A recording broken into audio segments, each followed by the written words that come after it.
Hello and welcome to the Face of Pro-Life. Today I'm with Darlene Wagner, who's our executive producer. Thank you so much for joining me today, Darlene. It's good to see you, Corinn. So there's a lot going on in the pro-life movement right now, but we need to step back to the very beginning of where the pro-life movement was born, and that was out of necessity from the disastrous Supreme Court decision that came down on January 22nd, 1973. Tell us a little bit about what our viewers need to know about that decision in order to put the latest happenings into perspective. Well, I think that you've stated in the past, and I was living that I wasn't obviously in school like you were. I was a mature woman, young, but a mature woman, and I had just worked on a petition campaign for the state of Connecticut to keep our laws pro-life, and we were in a glorious victory. We had taken the state of Connecticut and won in the General Assembly, and we thought it was over. However, I think it was something that we never perceived, is that it was going to be a lifetime struggle. And the Supreme Court made that decision, and you've talked about it, how it was a shock to you. It was a shock to us. In Connecticut, at that time, was a very responsible pro-life state. Today, that isn't the case. But at the time of Roe versus Wade, everybody was sort of like shocked.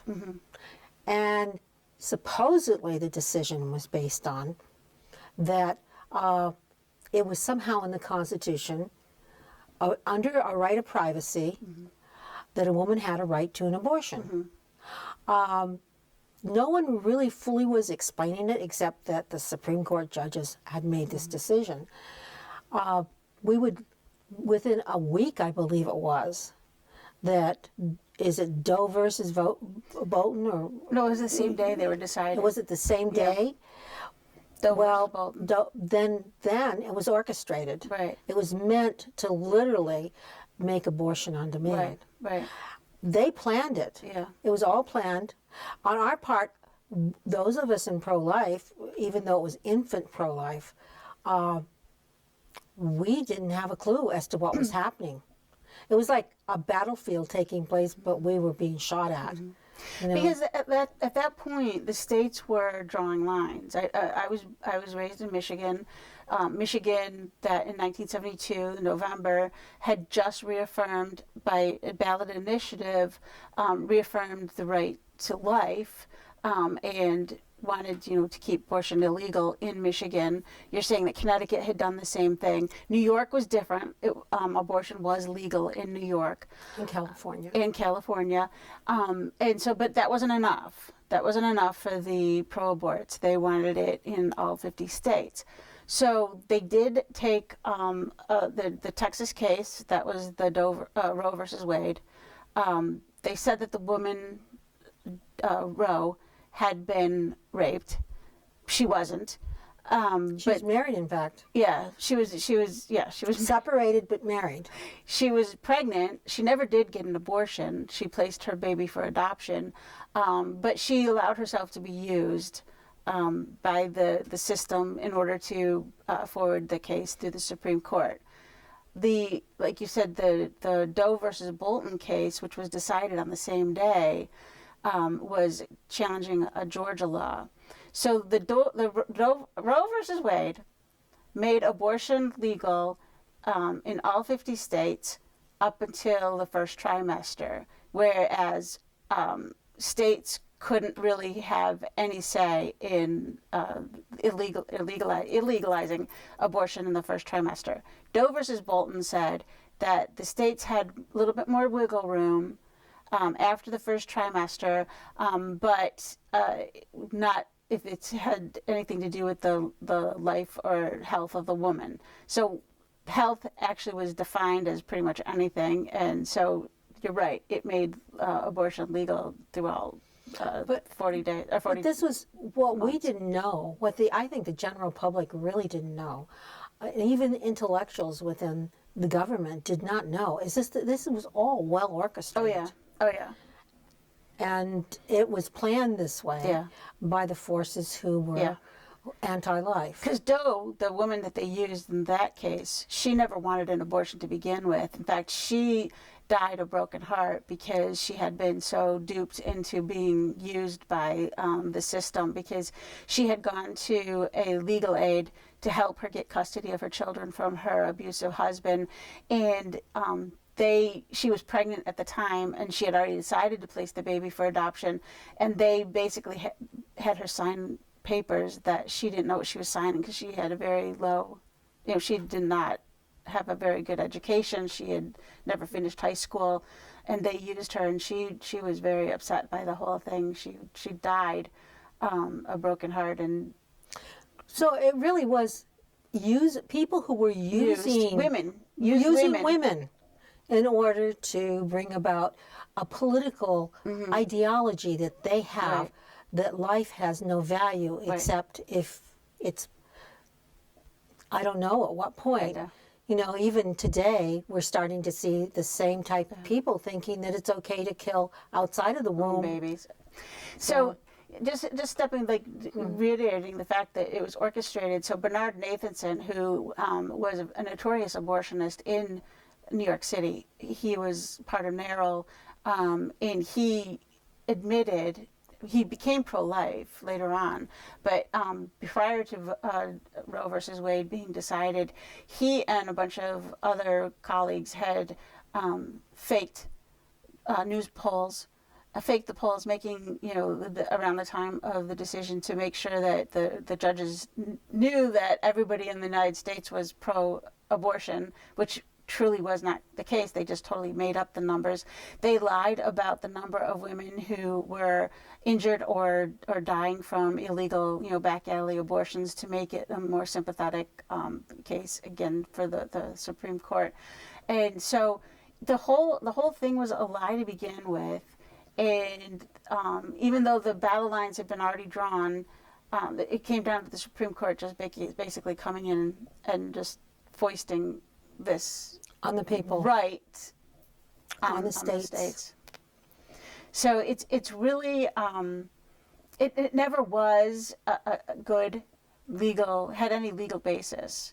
No. And it never should have passed. I mean, literally, the woman who litigated it, so the woman who was on the pro-abortion side, who went into the Supreme Court, Sarah Weddington, it was the first time she ever stepped foot in a courtroom. She was a young lawyer. It was the first time she ever stepped foot in the courtroom, and she won a case. And it's diabolical. It's just, I cannot believe when you look back in the history, the context of history, you see it as a political move by feminist, anti-life women. Some men. It wasn't women. It was mostly men. You think? I know it was, because I've seen the data from all of the. If you read Subverted, it's a book by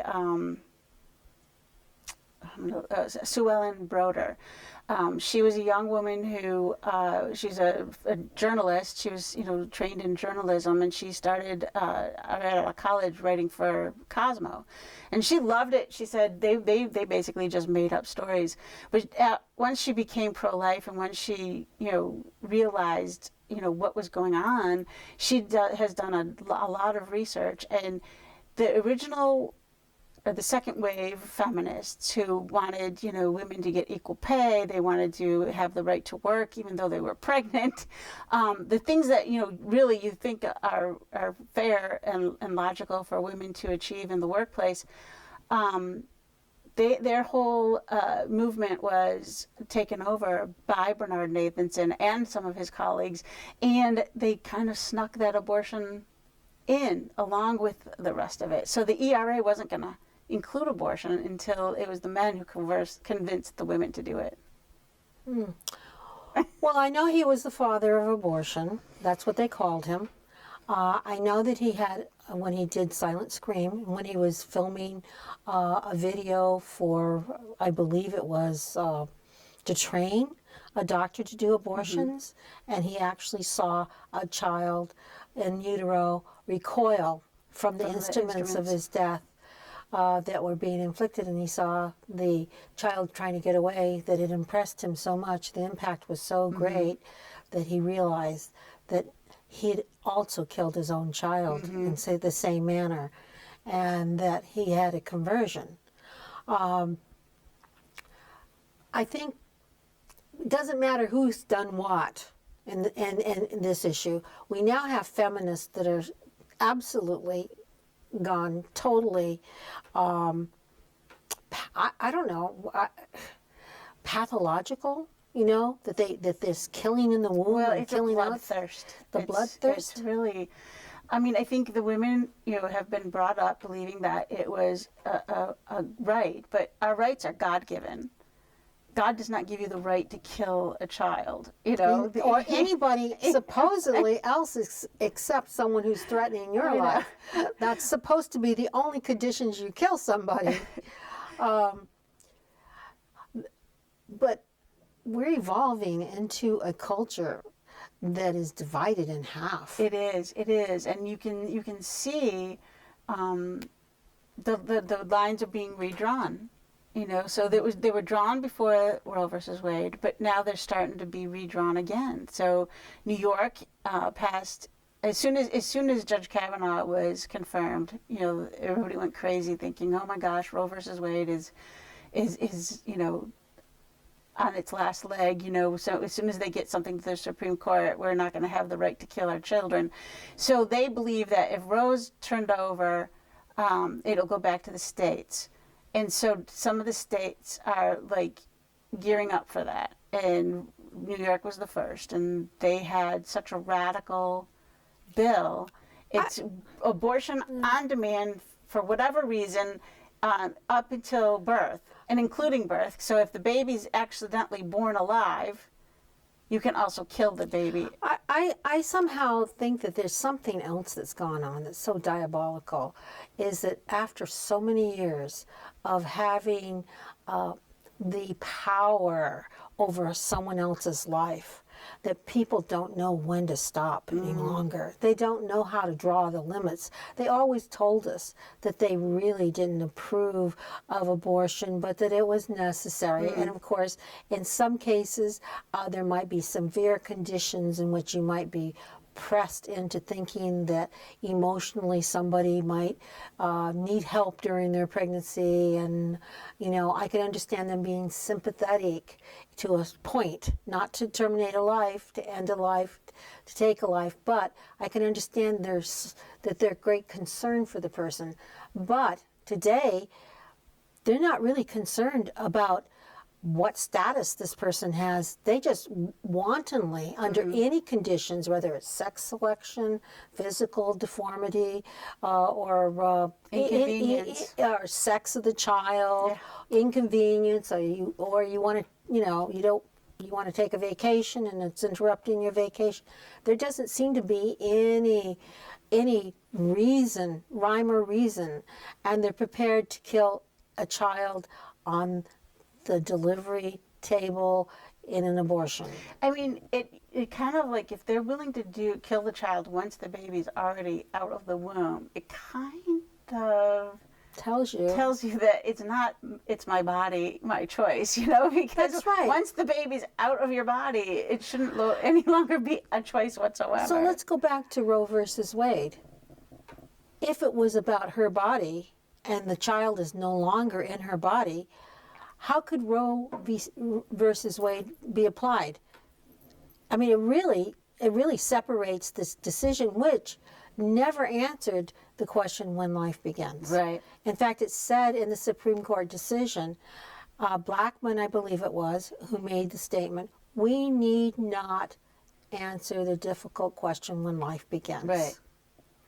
And basically, he'd say, like, at this juncture in time, we don't know. Well, that just leaves it open to, like, once you determine, when life begins, then it's all moot, because you once you determine that life begins at whatever point, you're going to have to say that life needs to be protected. And now we have all that scientific Right. information. Right. Incredible amount of it. In 1973, we didn't. We didn't have a camera in the. We by faith and faith alone, and perhaps from a spontaneous miscarriage, we knew at what stage a baby's, looks formed. But for the first time, and I remember when Leonard Nelson's was photographing with a camera, for Life magazine. That was the first film that we actually, photos that we had of the child in the womb.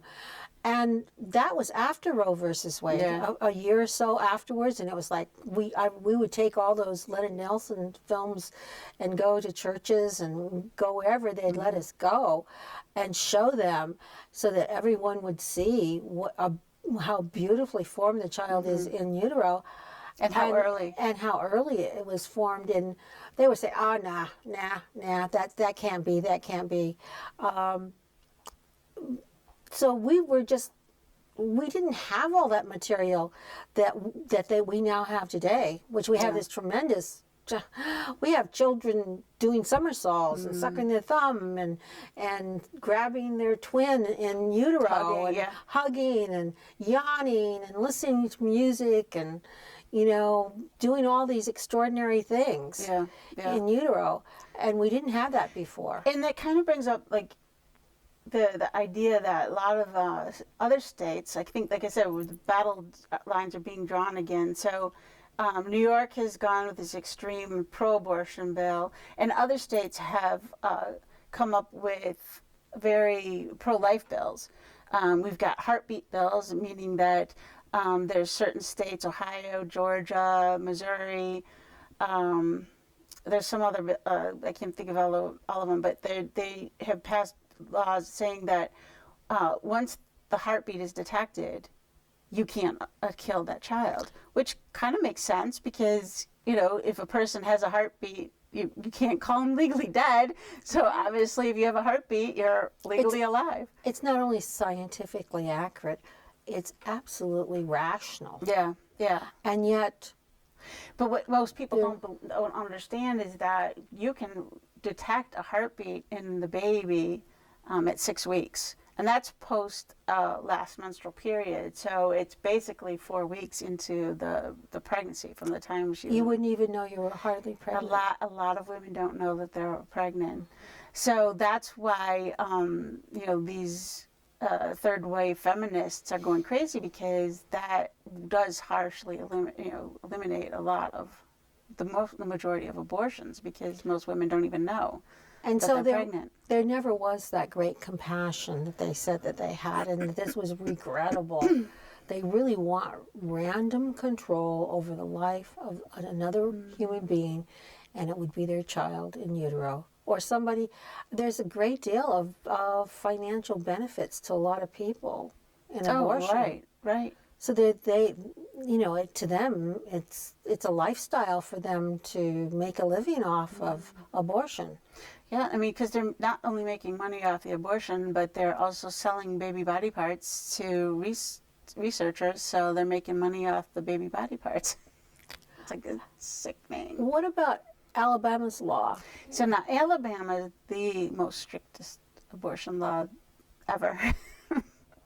So they're basically, they've illegalized abortion from conception. So they are not punishing the woman for trying to procure an abortion, but they are punishing, the quacks that want to perform abortions. And they will get jail sentences for performing an abortion, for actively killing a child. And what about Georgia's law? Georgia's a heartbeat, right? I thought that they had banned abortions as well. Altogether? Not altogether. But why are the Hollywood crowd picking on Georgia and not all the other places? Just because they're there? I think because it started out with Alyssa Milano, because the show that she films is filmed in Georgia. So that's why they said, well, we're going to pull out if you sign this bill. And the governor says, yeah, I answer to a different God, not Hollywood. Hollywood is really showing themselves to be totally anti-life, unsympathetic to children with disabilities, unsympathetic to the vulnerable, the innocent. As far as I can see, Hollywood is showing their true colors. We always knew there was a certain underbelly of Hollywood, and I was born but a few miles from Hollywood.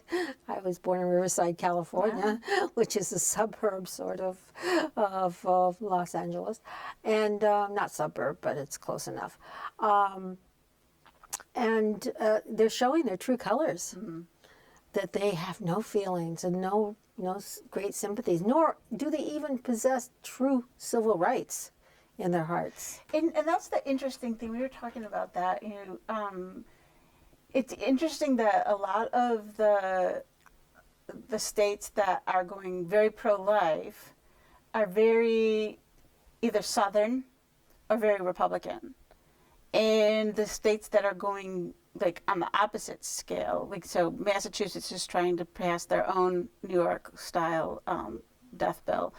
New York, they are very democratic and they are very northern. So it's almost the opposite of slavery, but not, because slavery was being promoted by the Democrats. It's just that the Democrats have just moved north. The interesting thing is it's about being property as well. Oh yeah. And Absolutely. somehow they've made unborn children as almost property that they can destroy when they want to destroy. Yep. If they want them to live, they can live.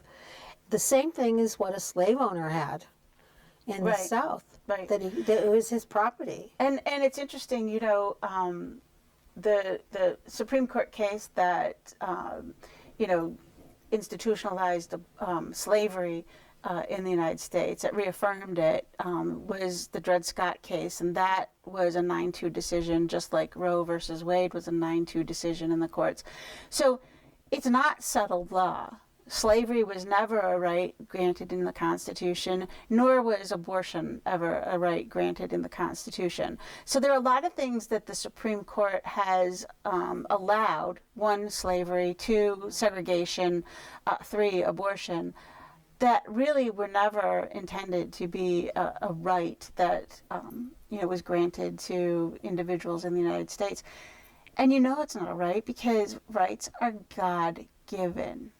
The states are only, the government is only around to ensure that the rights are protected. So you can't protect a right that is diabolical. There is no such thing as settled law. Right. If they can unsettle it, then someone can come along and unsettle their settlement. Right. And when they say that, they're just wishful thinking and presuming. You cannot take another human being's life. There's no other way for us to bring life into this world except through a woman's womb. They haven't even created the artificial womb yet. So and let's go back to read Brave New World, and let's not do that, okay? it's not going to happen anyway. But that's And what greater gift for a woman to be able to produce a child? I mean, it's beautiful. It's so It's beautiful. the whole idea of abortion as a right and pitting a mother against a child is just so unnatural. It's so demonic that you would think, that it would be okay for a mother to kill her own child.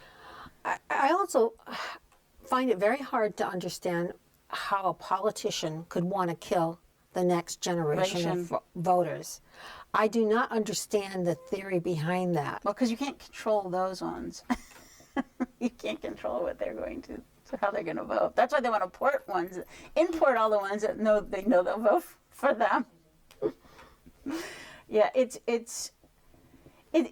interesting that the battle lines are being redrawn, and we're living at a very critical moment in history. Absolutely. And are we going to recognize the human rights of the human beings that are being denied all rights?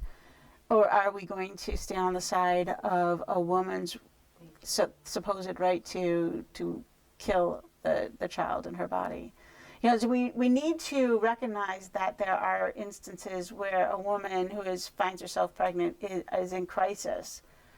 We understand that, but we also need to, as a society, support the crisis pregnancy centers that help these women get out of the crisis, or get, you know, to accept the child, and to help the women have their babies. On our next show, we'll be discussing that the pro-abortionists are attacking the pregnancy crisis centers. Exactly. So they're not even concerned about women in crisis. Right. And certainly not even concerned about choice.